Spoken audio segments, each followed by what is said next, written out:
بسم اللہ الرحمن الرحیم صلو علی الحبیب صلی اللہ تعالی علیہ وسلم۔ معزز طلباء کرام، نحوی صفی اجرے میں آج ہم انشاءاللہ دو جملوں پر بحث کریں گے، یا ایھا الناس اور کانا زید قائما سے۔ یا ایھا الناس سے ہم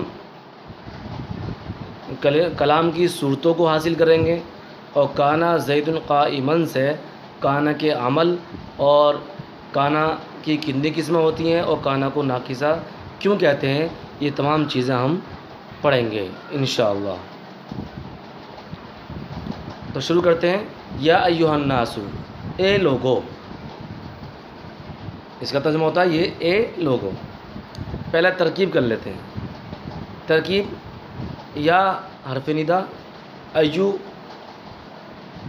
موصوف، ہا برائے تنبیہ، الناس صفت۔ موصوف اپنی صفت سے مل کر،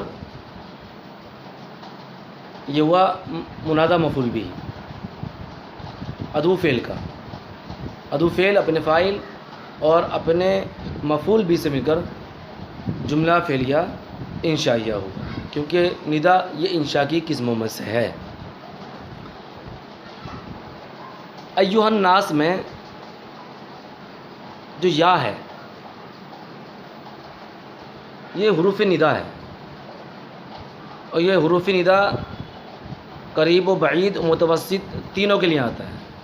یعنی قریب میں جو شخص ہو اس کو پکارنے کے لیے آتا ہے، دور جو شخص ہو اس کو بھی پکارنے کے لیے آتا ہے، اور درمیان میں جو ہو اس کو بھی پکارنے کے لیے یا حرف ندا کا استعمال کیا جاتا ہے۔ یہاں پر اعتراض کر سکتے ہیں، وہ اعتراض یہ کہ صاحب یا حرف ہے اور آپ نے کہا تھا کہ ایک حرف اور ایک اسم سے کلام مکمل نہیں ہوگا، یعنی الناس اسم ہے اور یا حرف ہے، اور ایک حرف ایک اسم سے کلام مکمل نہیں ہوتا ہے، اور یہاں پر کلام مکمل ہو رہا ہے، کیونکہ کلام کی 6 صورتیں نکلتی ہیں۔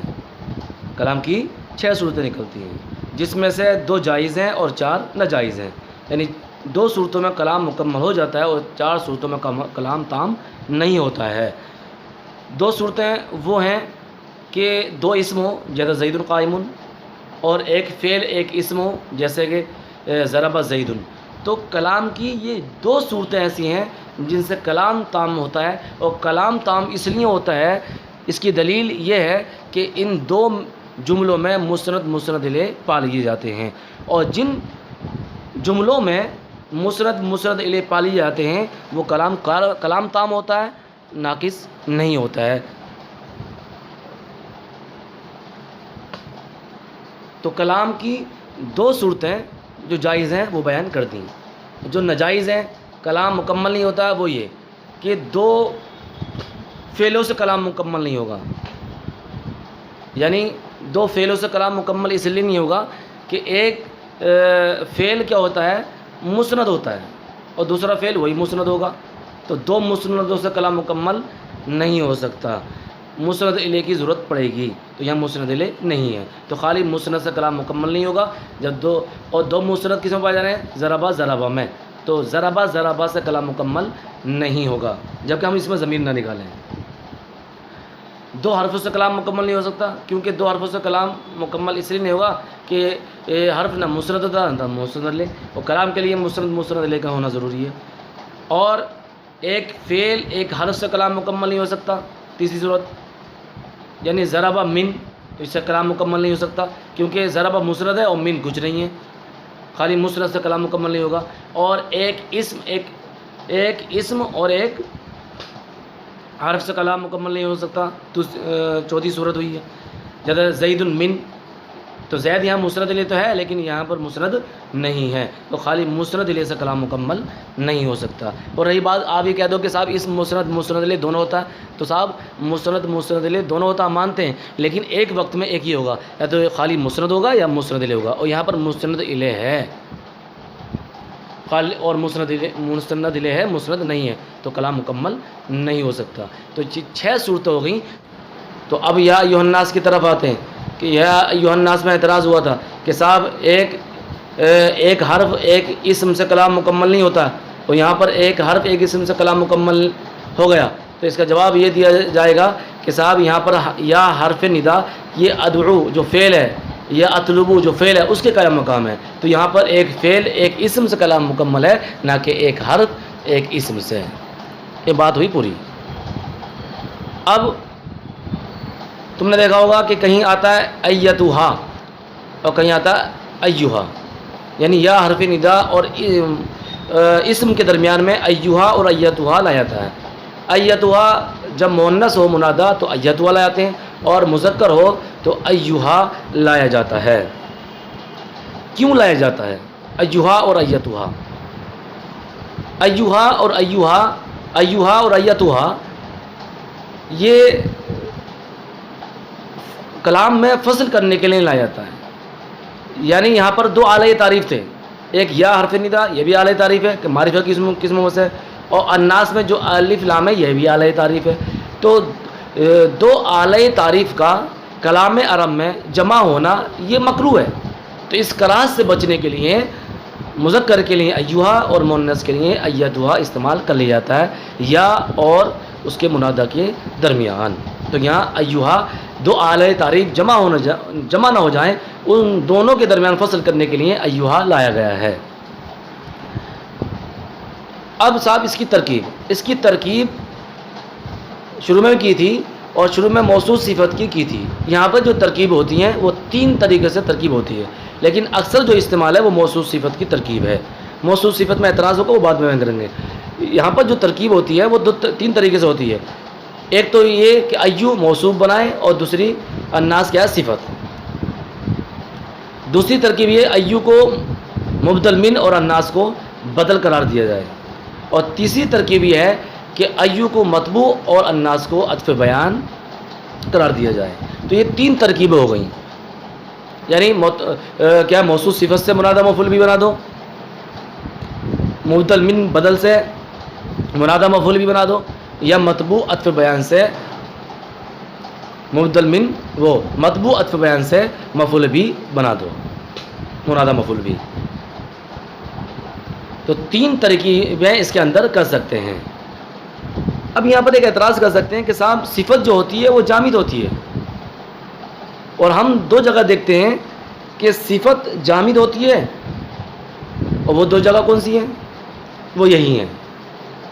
ایک جب ایو کے ساتھ لائی جاتی ہے، جب منادہ معرب باللام ہوتا ہے، جب منادہ معرب باللام ہو تو خواہ وہ اس میں مشتق ہو یا اس میں جامد ہو تو اس کو صفت قرار دیا جائے گا. اور جب اس میں اشارہ کا مشار لے معرب باللام ہو تو اس صورت میں بھی اس میں جامد کو صفت قرار دے دیں گے. بہرحال ایک مرتبہ سمجھیے کہ اعتراض ہوا کہ ایو موصوف ہاں برائے تنبیہ الناس کیا صفت، الناس کو صفت بنایا، اور ناس کیا ہے جامد ہے. اور صفت کا خاصہ یہ ہے کہ صاحب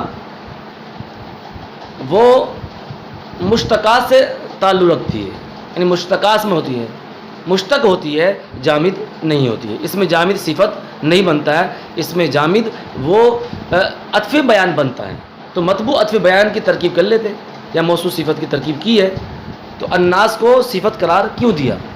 تو اس کا جواب یہ دیا جائے گا کہ جب منادہ معرب باللام ہو اور اس میں اشارہ کا مشار الیہ معرب باللام ہو تو ان 2 صورتوں میں اس میں جامد بھی صفت بن جائے گا. جیسے ھذا الرجل عالم، یہ آدمی عالم ہے، تو ھذا اس میں اشارہ موصوف، الرجل مشار الیہ صفت. الرجل کیا ہے؟ جامد ہے، تو صفت قرار دیا. کیوں؟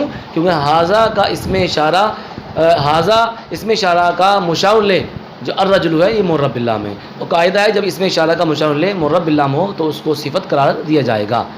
اور الناس یہ منادہ مفعول بھی ہے، اور قاعدہ ہے کہ جب منادہ معرب باللام ہو تو اس کو صفت قرار دیا جائے گا، چاہے وہ جامد ہو یا مشتق ہو. تو یہاں پر صفت قرار دیا گیا. اور 3 ترکیبیں کر سکتے ہیں آپ، موصوف صفت کی، مبدل من بدل کی، اور مطبوع عطف بیان کی. اب آتے ہیں صاحب کانا زید قائمن. کانا زید قائمن، زید کھڑا ہے، زید کھڑا تھا. دونوں ترجمہ کر سکتے ہیں، تھا کا بھی اور ہے بھی کا بھی. کیوں؟ کیونکہ کانا کی دو قسمیں ہوتی ہیں، ایک کانا منقطع ہوتا ہے، ایک کانا متصل ہوتا ہے. کانا متصل ہوتا ہے، ایک کانا منقطع ہوتا ہے. کانا منقطع میں تھا کا ترجمہ لگتا ہے اور کانا متصل میں تھا کا ترجمہ نہیں لگتا ہے. دوسرے لفظوں میں یہ کہو کہ کانا متصل یہ خاص ہے اللہ تعالیٰ کے لیے، یعنی جب کانا اس میں جلالت کے ساتھ آئے گا تو کانا متصل ہوگا، اور اللہ کے علاوہ جس کے ساتھ بھی آ جائے تو کانا متصل بھی کہہ سکتے ہیں، اسے کانا منقطع بھی کہہ سکتے ہیں.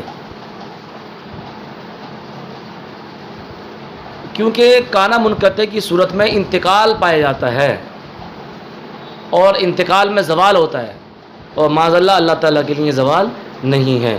تو اللہ اس میں جلالت کے ساتھ جب استعمال ہو کانا تو وہ کانا متصل ہوگا، اور اللہ کے علاوہ جب کانا استعمال کیا جائے گا تو وہ کانا منقطع ہوگا. اس لیے تھا کا ترجمہ بھی کر لیتے ہیں اور ہے کا ترجمہ بھی کر لیتے ہیں، اور جب اللہ تعالیٰ کے ساتھ آتا ہے تو ہے کا ہی ترجمہ کرتے ہیں، تھا کا ترجمہ نہیں کرتے ہیں. جیسے کان اللہ غفور الرحیم، اللہ تعالیٰ بخشنے والا مہربان ہے. یہ نہیں کہہ سکتے اللہ تعالیٰ معاذ اللہ بخشنے والا تھا، مہربانی کرنے والا تھا، نہیں، بلکہ کانا متصل کا ترجمہ کریں گے، اللہ تعالیٰ نہایت ہی بخشش فرمانے والا اور نہایت ہی رحم فرمانے والا.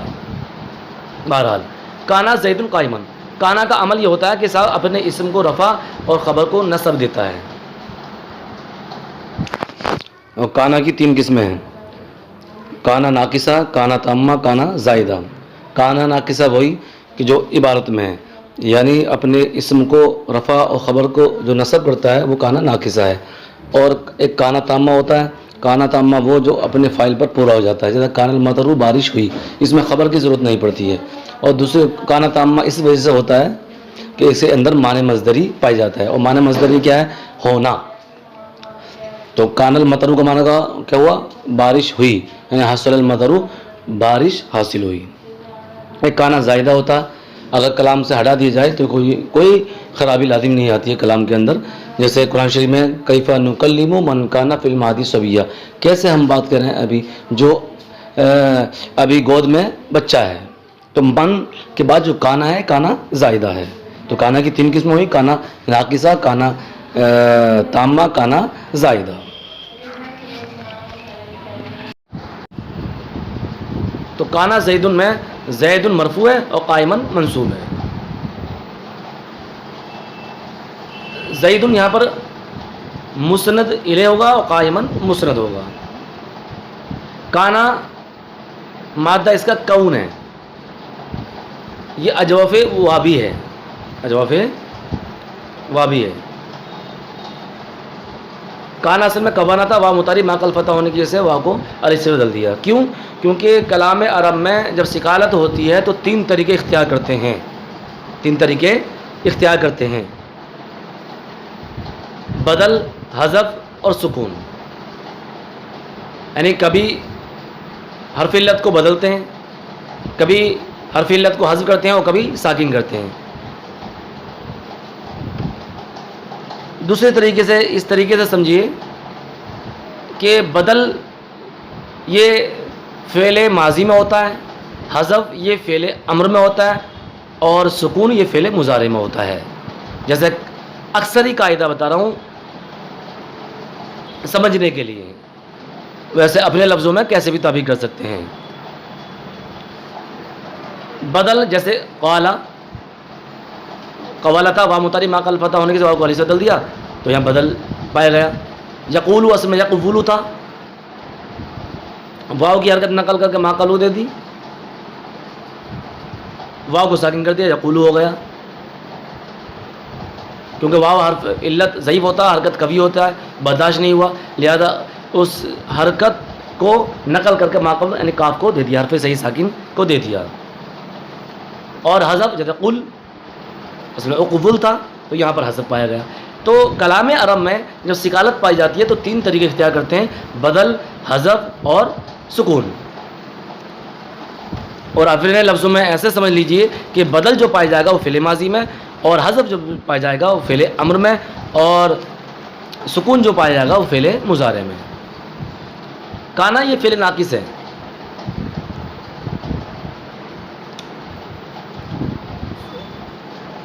ان کو فعل ناقص کا نام کیوں دیتے ہیں؟ تو ان کو فعل ناقص کا نام اس لیے دیتے ہیں، ایک جواب تو یہ کہ صاحب اپنا معنی دینے میں یہ خبر کے محتاج ہوتے ہیں، اسی وجہ سے ان کو ناقصہ کہتے ہیں. دوسرا جواب یہ دے سکتے ہیں کہ ان افعال کو افعال ناقصہ اس لیے کہتے ہیں کہ صاحب ان کی گردان نہیں ہوتی ہے، یہ فعل غیر متصرف میں سے ہیں، اور جن کی گردان ہوتی ہے وہ افعال تامہ سے ہیں. گردان کا مطلب یہ ہوتا ہے کہ اس کا فعل مضارع بھی آ جائے، فعل امر وغیرہ بھی آ جائے. جیسا لیسا ہے، لیسا اس کا فعل ماضی تو آ جائے گا لیکن فعل مضارع فعل امر نہیں آئے گا. تیسرا جواب یہ کہ ان کو فعل ناقص، جو اصل جواب ہے وہ یہ کہ ان افعال کو افعال ناقصہ کا نام اس لیے دیتے ہیں کیونکہ ان کے اندر معنی مصدری نہیں پایا جاتا ہے، کیونکہ فعل کے اندر بیک وقت 3 چیزوں کا پائے جانا ضروری ہے: معنی مصدری، اقتران بالزمان اور نسبت الی فاعل ما، یعنی زمانہ، معنی اور فاعل. 3 چیزوں میں سے کوئی ایک چیز بھی نہ پائی گئی تو وہ فعل تام نہیں بلکہ فعل ناقص ہوگا. اور یہاں پر مثال کے طور پر معنی مصدری نہیں پایا جاتا ہے. مثال کے طور پر کیسے کانا زید قائما، زید کھڑا ہے، تو کانا زید قائما میں کانا جو ہے اس کا معنی مصدری کون ہوتا ہے؟ کون معنی ہونا. تو اب کانا زید قائما میں ترجمہ کرتے ہیں زید کھڑا ہے، تو زید کے لیے قیام ثابت ہے، زید کے لیے ہونا ثابت نہیں جو معنی مصدری ہے. تو کانا کا معنی مصدری نہ پائی جانے کی وجہ سے تو کانا فعل ناقص ہے. تو 3 جواب ہو گئے کہ ان افعال کو افعال ناقصہ کا نام کیوں دیتے ہیں، اور اصل جواب یہ تیسرا ہے. 3 جواب کیا؟ یعنی افعال ناقصوں کو ناقصہ اس لیے کہتے ہیں کہ صاحب اپنے معنی دینے میں یہ خبر کے محتاج ہوتے ہیں، ایک جواب. دوسرا جواب یہ کہ صاحب یہ افعال غیر متصرفوں میں سے ہیں، اور کیونکہ ان کی گردان نہیں ہوتی ہے، فعل مضارع امر کے صیغے نہیں آتے ہیں. اور تیسرا جواب یہ کہ ان کے اندر معنی مصدری نہیں پایا جاتا ہے کیونکہ فعل کے اندر وقت 3 چیزوں کا پایا جانا ضروری ہے، وہ ان کے اندر نہیں پائی جا رہی ہے. تو زید کے لیے قیام ثابت ہے، کون ثابت نہیں ہے، ہونا ثابت نہیں ہے. تو زید یہاں پر مفرد منصرف صحیح ہے، اور اس کا اعراب حالت رفع میں ضمے کے ساتھ آتا ہے، ضمے کے ساتھ آتا ہے، اور یہاں پر ضمے کے ساتھ ہے کیونکہ حالت رفع ہے. اور حالت رفع اس اعتبار سے کہ کانا کا اسم ہے، اور کانا کا اسم کیا ہوتا ہے؟ مرفوع ہوتا ہے. اور یہ صرف کے اعتبار سے معطل ہے، اور معطل یائی ہے، یعنی جو فعل یائی ہے، معطل عین یائی ہے. اور نحو کے اعتبار سے یہ صحیح ہے. قائمن یہ قام یقوم سے، قام یقوم سے کھڑا ہونا، اسی سے قائمن اسم فاعل، قائمن اصل میں قاوم تھا. قاعدہ ہے کہ الف فاعل کے بعد طرف یا نزدیک طرف میں واو یا آ جائیں تو ان کو حمزے سے بدل دیا جاتا ہے، جیسے نائمن، قائمن، یا طرف یعنی بناؤن، سماؤن. بناؤن اصل میں بنایون تھا، سماؤن اصل میں سبابن تھا. تو جو بھی واو یا الف فاعل یا الف فاعل کے بعد جو بھی واو یا ہوں گے تو ان کو حمزے سے بدل دیا جائے گا. تو یہاں پر حمزے سے بدل دیا گیا ہے، اور یہ معطل عین واوی ہے. فعل لازم ہے، اور فعل لازم جو ہوتا ہے 6 اسموں کو نصب کرتا ہے، یعنی مفعول بھی کے علاوہ جو بھی مفعولات ہیں ان کو نصب کرتا ہے. اور رہی بات کہ کانا زید قائمن میں، قائمن جو کانا کی خبر ہے تو اس خبر کو کانا کے اسم زید پر مقدم کر سکتے ہیں یا نہیں؟ تو اس کا جواب یہ دیا جائے گا کہ کانا کی خبر کو کانا کا اسم پر مقدم کرنا جائز ہے، یعنی کانا زید قائمن کو کانا قائمن زید کہنا جائز ہے. کیوں؟ کیونکہ یہ افعال ناقصہ یہ عمل میں کبھی ہوتے ہیں، اگر ترتیب سے آتے ہیں ان کے معمول تب بھی عمل کریں گے، اور ترتیب کے بغیر آئیں گے تب بھی عمل کریں گے. اور رہی بات دوسری کہ نفس افعال پر مقدم کر سکتے ہیں نہیں کر سکتے، یعنی کانا زید قائمن کو قائمن کانا زید کہہ سکتے ہیں یا نہیں کہہ سکتے؟ تو اس کا جواب دیا جائے گا کہ قائمن کانا زید بھی کہہ سکتے ہیں، اور جواب وہی ہوگا کہ علت وہی ہوگی کہ صاحب یہ عمل میں کبھی ہوتے ہیں. لیکن جن کے شروع میں یعنی جن افعال ناقصہ کے شروع میں ما ہوتا ہے، جیسے ما زالہ، من فکا، ما برحا، ما داما، تو جن کے شروع میں ما ہے تو ان کے شروع میں خبر کو مقدم نہیں کر سکتے. کیوں؟ کیونکہ جن کے شروع میں ما ہوتا ہے وہ ما صدارت کلام کو چاہتے ہیں. اگر خبر کو پہلے لے آئیں گے تو ما کا جو صدارت کلام ہے وہ فوت ہو جائے گا. اس لیے جن افعال ناقصہ کے شروع میں ما ہے تو ان کے شروع میں خبر نہیں لا سکتے. یعنی ان افعال کہ جن کے شروع میں ما ہے تو ان افعال پر خبر کو مقدم کرنا جائز نہیں. کیوں؟ کیونکہ صدارت کلام ان کا فوت ہو جائے گا. رہی بات وہ کہ جن کے شروع میں ما نہیں ہے تو خبر کو اسم پر بھی مقدم کر سکتے ہیں اور نفس افعال پر بھی مقدم کر سکتے ہیں. اللہ اعلم بالصواب. صدق اللہ العظیم.